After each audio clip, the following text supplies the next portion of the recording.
E aí, pessoal?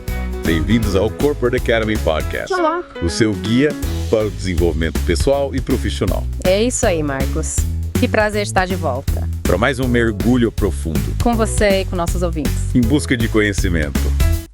Hoje, Joyce, a gente vai desvendar os segredos de um clássico. Os 7 hábitos das pessoas muito eficazes, do Stephen Covey. É um livro. É um livro que já ajudou Que com certeza. milhões de pessoas Isso aí. a conquistarem uma vida mais produtiva e significativa. E antes de começar, um recadinho. Um recadinho rapidinho. A gente convida vocês a curtir, Curtir, compartilhar. compartilhar esse episódio e visitar o nosso site, corporateacademy.org. Isso, corporateacademy.org. Para mais conteúdos e recursos. Então, bora lá.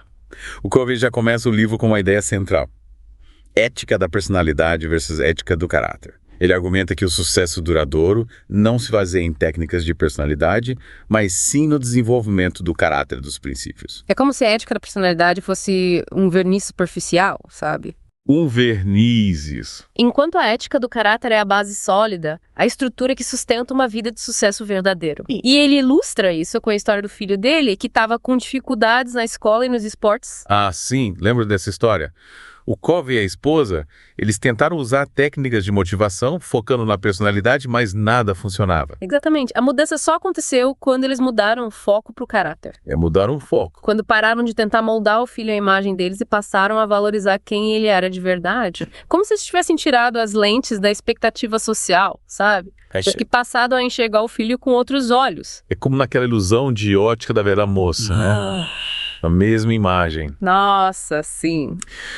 Mas duas percepções totalmente diferentes. O Covey usa isso para mostrar como nossos paradigmas, a forma como a gente vê o mundo, molda a nossa realidade. E quando a gente muda o paradigma, Muda tudo. muda tudo. É verdade. E essa mudança de percepção pode transformar completamente os nossos comportamentos. Tem aquela outra história que eu acho fantástica do homem no metrô com os filhos, fazendo a maior bagunça. No começo, o Covey fica irritado, julgando o pai por não controlar as crianças, mas aí descobre que a mãe tinha acabado de falecer. Nossa, lembra dessa história? É de partir o coração. E essa simples informação muda tudo, né? O paradigma do Covey se transforma na hora. Em vez de irritação, ele sente compaixão. É uma lição e tanto sobre como a perspectiva muda tudo. Com certeza. E aí entra a questão dos princípios, que o Covey define como leis naturais que governam a eficácia humana, tipo a honestidade, a justiça, a integridade.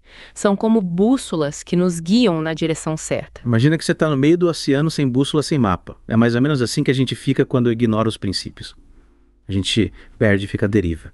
E o mais interessante é que os princípios são universais e atemporais, né? Atemporais. Eles se aplicam a todas as pessoas, em todas as épocas. E quando a gente alinha os nossos paradigmas com esses princípios, as chances de sucesso e felicidade aumentam consideravelmente. Faz todo sentido. E como a gente coloca tudo isso em prática?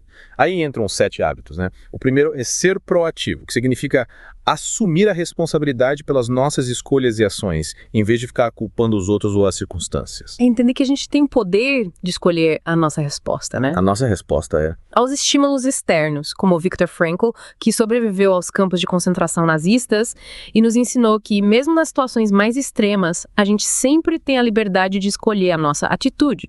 O Frankl é um exemplo incrível de força interior, né?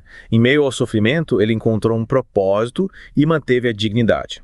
E o Covey, para ilustrar a proatividade, usa aquele conceito do círculo de preocupação versus círculo de influência. Isso.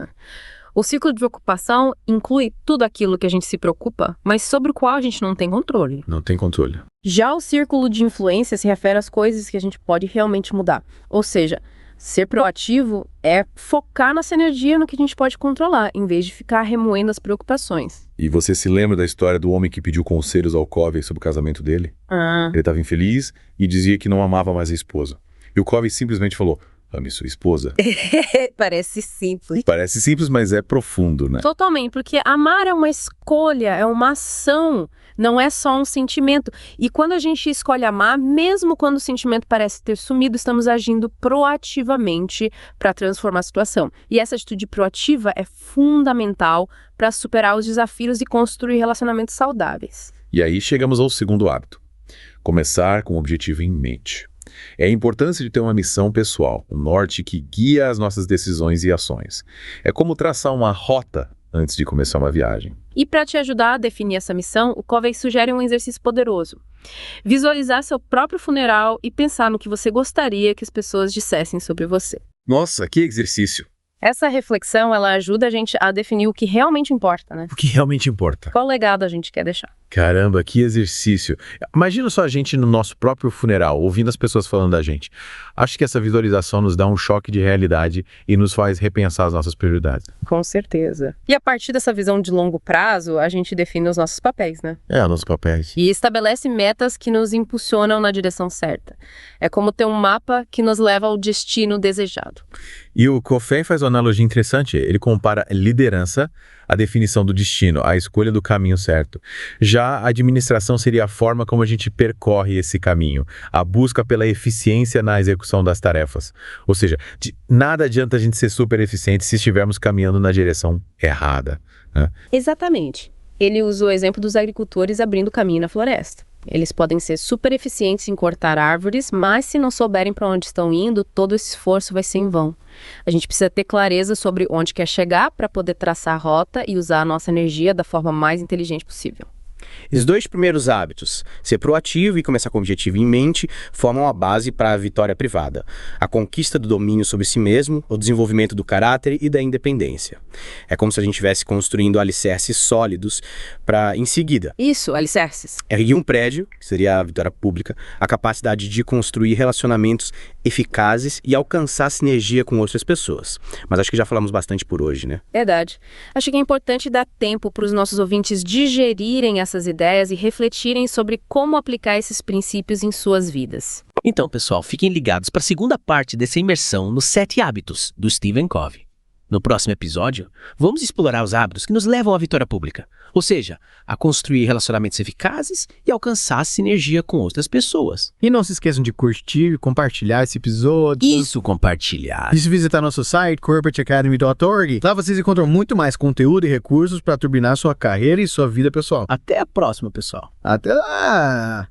E aí, pessoal? De volta para a segunda parte da nossa imersão, os 7 hábitos das pessoas muito eficazes do Stephen Covey. No episódio anterior, a gente explorou a importância da ética do caráter, dos princípios como bússola para as nossas vidas, e os 2 primeiros hábitos, ser proativo e começar com um objetivo em mente. Isso mesmo, Joyce. Esses 2 primeiros hábitos são a base para a vitória privada, a conquista da independência. E agora, a gente vai mergulhar nos hábitos que nos levam à vitória pública.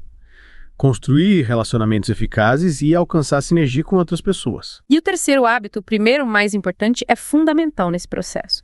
Ele é sobre gestão do tempo e da vida, a capacidade de priorizar o que realmente importa em meio a tantas demandas e urgências. Sabe quando você se sente completamente sobrecarregado, com 1000 coisas para fazer, mas no fim do dia parece que não fez nada que realmente importa? Sei bem como é essa sensação. É como correr numa esteira. Você se esforça um monte, mas não sai do lugar. É isso aí.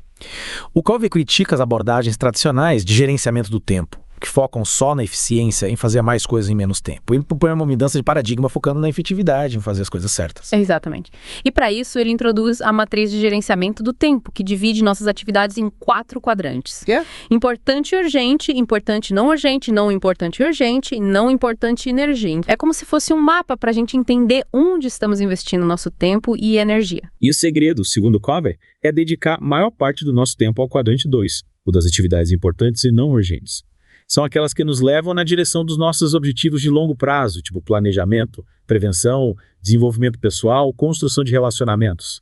É nesse quadrante que a gente encontra atividades que realmente fazem a diferença nas nossas vidas, mas que muitas vezes são negligenciadas por não serem urgentes. É como plantar uma árvore. Você não vê os resultados de imediato, mas com o tempo ela cresce forte e frondosa. Faz sentido. Até. Mas como a gente consegue priorizar esse quadrante 2 no meio da correria do dia a dia? Aí que entra a importância de ter uma declaração de missão pessoal bem definida para a gente saber o que realmente importa e poder dizer não às atividades que nos desviam do nosso caminho. É como ter um filtro que separa o que é essencial do que é supérfluo. Um filtro. Faz sentido. E a delegação também é fundamental, né? A gente precisa aprender a confiar responsabilidades a outras pessoas para poder se concentrar nas atividades mais importantes. Delegar. Com certeza. O Covey fala sobre 2 tipos de delegação. A restrita, que é basicamente dar ordens e esperar que sejam cumpridas, e a administrativa, que é delegar responsabilidades e dar autonomia para as pessoas tomarem decisões e resolverem problemas. E como a diferença entre ser um chefe que só manda e um líder que inspira e empodera. E qual dos 2 tipos é mais eficaz? A delegação administrativa, claro. Ela exige confiança, clareza nas expectativas, acompanhamento e feedback. É como ensinar alguém a pescar em vez de simplesmente dar o peixe. Show! E, a partir do 3º hábito, que nos torna mais eficazes individualmente, entramos na esfera dos relacionamentos interpessoais com o 4º hábito. Pense ganha-ganha. Qual a importância dele para a vitória pública? Esse hábito é a base para a construção de relacionamentos saudáveis e produtivos, baseados na cooperação e na busca por soluções que beneficiem todos os envolvidos. É como um jogo onde todos podem sair vencedores, em vez de uma competição onde só um ganha. Mas e se a outra pessoa tiver a mentalidade ganha-perde, querendo levar vantagem a qualquer custo, como aplicar o ganha-ganha nessa situação? O Covey defende que a mentalidade ganha-ganha é a única viável a longo prazo em relacionamentos interdependentes. Ele critica a mentalidade ganha-perde, que gera competição e conflito, e a perde-ganha, que leva à passividade e ao ressentimento. Claro que nem sempre é fácil aplicar o ganha-ganha, especialmente quando a outra pessoa não está disposta a colaborar, mas a gente pode tentar mudar o jogo, mostrando os benefícios da cooperação e buscando soluções que atendam aos interesses de todos. E como a gente faz isso na prática? O Covey destaca a importância da abundância, a crença de que há o suficiente para todos e da maturidade, que é o equilíbrio entre a coragem de expressar nossas opiniões e a consideração pelos outros. Ele conta a história de um acordo que fez com o filho para cuidar do jardim. Eles definiram as expectativas, os critérios de sucesso e as consequências, criando um ambiente de confiança e responsabilidade compartilhada. É como um contrato onde todos os envolvidos se sentem respeitados e motivados a cumprir sua parte. Exatamente. E essa história mostra que o ganha-ganha pode ser aplicado em qualquer relacionamento, desde que haja o compromisso de buscar soluções que atendam aos interesses de todos. E o 5º hábito? Procure primeiro compreender, depois ser compreendido. Como ele se encaixa nesse contexto da vitória pública? Esse hábito é fundamental para a comunicação eficaz e para a construção de relacionamentos fortes. Ele nos convida a mudar o foco da nossa própria perspectiva para a perspectiva do outro, a realmente ouvir com a intenção de compreender, em vez de só esperar a nossa vez de falar. É como se a gente estivesse tentando vestir a roupa do outro para sentir como é estar na pele dele. Perfeito. E o Covey critica a tendência que a gente tem de filtrar tudo que ouvimos através das nossas próprias experiências, valores e crenças, o que ele chama de autobiografia. Ele nos convida a deixar de lado a autobiografia e nos abrir para o mundo do outro. Mas como a gente faz isso na prática? Como a gente consegue realmente se colocar no lugar do outro? O Covey nos apresenta a técnica da escuta empática, que envolve 4 etapas. Repetir as palavras do outro, reexpressar o conteúdo, refletir o sentimento e, por fim, usar a intuição para validar a compreensão. É como se a gente estivesse construindo um espelho para o outro se ver refletido em nós. E a escuta empática é uma habilidade que a gente pode desenvolver. Com certeza. É como um músculo que a gente precisa exercitar. O Covey destaca a importância de dar ar psicológico ao outro, ou seja, permitir que ele expresse seus sentimentos e pensamentos sem ser interrompido ou julgado. Isso cria um espaço seguro para o diálogo e para a busca por soluções conjuntas. Então, para construir relacionamentos fortes e eficazes, a gente precisa primeiro se esforçar para compreender o outro, para depois buscar ser compreendido. Exatamente. E para ser compreendido, o Covey nos convida a sermos assertivos, a expressarmos nossos pensamentos e sentimentos de forma clara, respeitosa e honesta.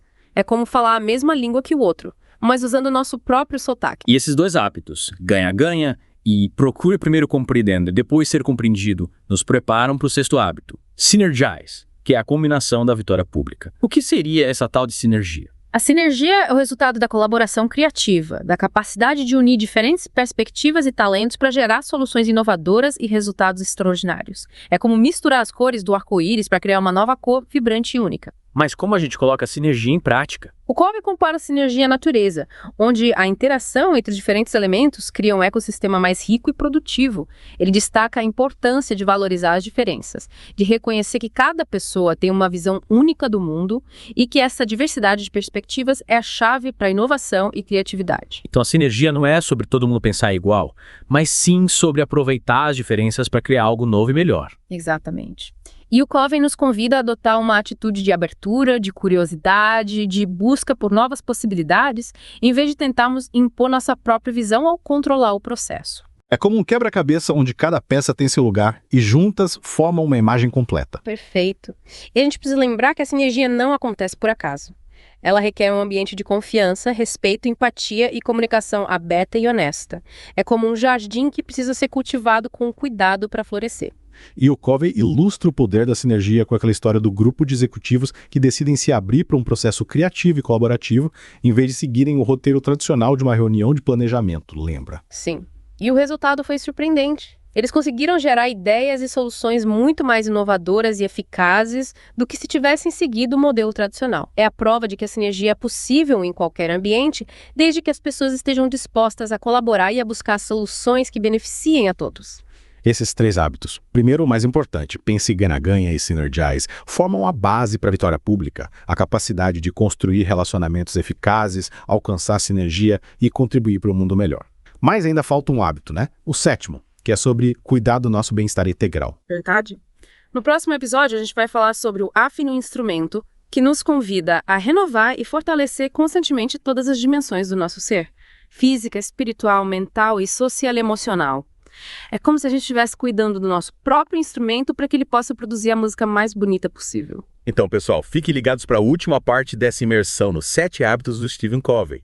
No próximo episódio, a gente vai explorar o 7º hábito e discutir como aplicar todos esses princípios no nosso dia a dia. E não se esqueçam de curtir, compartilhar esse episódio e visitar nosso site, corporateacademy.org. Lá vocês encontram muito mais conteúdo e recursos para turbinar sua carreira e sua vida pessoal. Até a próxima, pessoal. Até lá. E aí, pessoal? De volta para a última parte da nossa imersão nos 7 hábitos das pessoas muito eficazes do Stephen Covey. Nos episódios anteriores, a gente explorou os 6 primeiros hábitos e como eles nos levam à vitória privada e à vitória pública. Descobrimos a importância da ética do caráter, da proatividade, do foco nos objetivos, da gestão do tempo, da mentalidade ganha-ganha, da empatia e da sinergia para alcançar uma vida mais plena e eficaz. Exato, Márcio. E agora a gente chega ao 7º hábito, né? Isso. O afine o instrumento.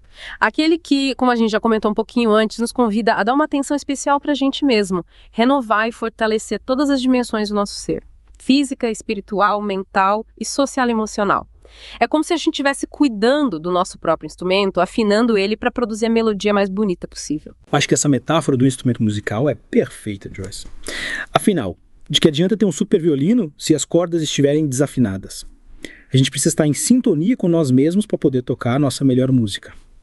E o Code nos lembra que cada uma dessas dimensões é importante e que a gente precisa encontrar um equilíbrio entre elas. Se negligenciarmos alguma, a nossa capacidade de sermos eficazes nas outras áreas fica comprometida. É como um carro, Marcos. Se um dos pneus estiver furado, o carro não anda direito, né? Não anda direito. E o Covey nos dá várias dicas de como a gente pode afinar o instrumento em cada uma dessas dimensões. Na dimensão física, ele sugere exercícios físicos regulares, alimentação saudável, descanso adequado e gerenciamento do estresse. Parece simples, né? Mas quantas vezes a gente deixa de lado essas coisas básicas por falta de tempo ou por preguiça? A gente se enche de desculpas. Tô sem tempo, não parei pra academia, hoje amanhã começa essa pizza, eu vou dormir só mais 5 minutinhos. E aí o corpo vai pedindo arrego, a energia vai lá pra baixo e a gente não consegue render o que deveria. E na dimensão espiritual, o Covey nos convida a buscar um propósito maior para nossas vidas. Se conectar com algo que transcende o nosso ego, sabe? Ele sugere atividades como meditação, contato com a natureza, leitura de textos inspiradores e serviço ao próximo. Essa dimensão espiritual é fundamental, né? É o que nos dá sentido, que nos conecta com algo maior que nós mesmos. E quando a gente nutre essa dimensão, a gente se sente mais forte, mais resiliente, mais capaz de lidar com os desafios da vida. Com certeza. E na dimensão mental, ele destaca a importância de mantermos a mente ativa e em constante aprendizado. Ler, estudar, escrever, resolver problemas, jogar jogos de raciocínio, tudo isso estimula a nossa mente e expande os nossos horizontes. É como se a gente estivesse malhando o nosso cérebro, né? Quanto mais a gente exercita, mais forte ele fica. E o aprendizado não precisa ser chato ou formal. Pode ser qualquer coisa que nos desafie, que nos faça pensar de forma diferente, que nos ajude a crescer. Exato. E na dimensão social e emocional, o Covey nos convida a nutrir relacionamentos saudáveis e autênticos, cultivar a empatia, a compaixão e contribuir para o bem-estar da comunidade. A gente é ser social, né? A gente precisa se conectar com outras pessoas, sentir parte de algo maior. E quando a gente investe nos nossos relacionamentos, quando a gente se preocupa com o bem-estar dos outros, a gente também se sente mais feliz, mais realizado, mais completo. Com certeza, Marcos. E ele também fala sobre a importância de ter um mentor, né? É ter um mentor. Alguém que nos inspire e nos ajude a crescer e de sermos mentores para outras pessoas, compartilhando nossos conhecimentos e experiências. Lembra daquela história que ele conta no livro sobre o executivo que estava super estressado e insatisfeito com o trabalho? Lembro sim. Ele estava tão focado nos problemas do dia a dia que tinha perdido de vista seus valores e seus objetivos de longo prazo. Ele estava se sentindo um verdadeiro robô, trabalhando sem parar, sem ter tempo para nada, sem saber para onde estava indo. Exatamente. E sabe o que ele fez? O que ele fez? Decidiu aplicar os 7 hábitos na vida dele. Boa. Começou definindo sua missão pessoal, seus valores e objetivos. Passou a priorizar suas atividades, dedicando mais tempo ao quadrante 2 da matriz de gerenciamento do tempo, aquele que a gente conversou no episódio passado, lembra? Aquele das coisas importantes, mas não urgentes. Sim, lembro. E ele também aprendeu a delegar responsabilidades, a se comunicar de forma mais eficaz, a construir relacionamentos mais fortes e buscar sinergia em suas interações. Ele parou de tentar controlar tudo sozinho e passou a confiar mais nas pessoas. E o mais importante, ele começou a cuidar de si mesmo, a afinar um instrumento, praticando exercícios físicos, meditando e nutrindo sua vida espiritual. E o resultado? Ele se tornou um líder mais eficaz, um profissional mais realizado, um marido e pai mais presente e um ser humano mais feliz. Ele finalmente encontrou o equilíbrio que tanto buscava. Essa história é inspiradora, né? Ela mostra que os 7 hábitos realmente funcionam, mas é preciso ter a disciplina, a persistência e o compromisso de colocá-los em prática. Não é mágica, é trabalho duro, é mudança de mentalidade, investimento em si mesmo. Verdade. E é uma jornada de aprendizado e autodescoberta que vale a pena ser percorrida, porque a recompensa é uma vida mais plena, significativa, gratificante e cheia de realizações. A gente pode não ter todas as respostas, mas os 7 hábitos nos dão um mapa, uma bússola, para a gente navegar nesse mar da vida. E aí, pessoal, o que vocês acharam dessa imersão nos 7 hábitos? Qual dos hábitos mais ressoou com vocês? Que desafios vocês enfrentam na busca por uma vida mais eficaz? Compartilhem suas reflexões com a gente lá no nosso site, corporateacademy.org. A gente quer saber a sua opinião. E por hoje é só, pessoal. Até a próxima. Um grande abraço a todos!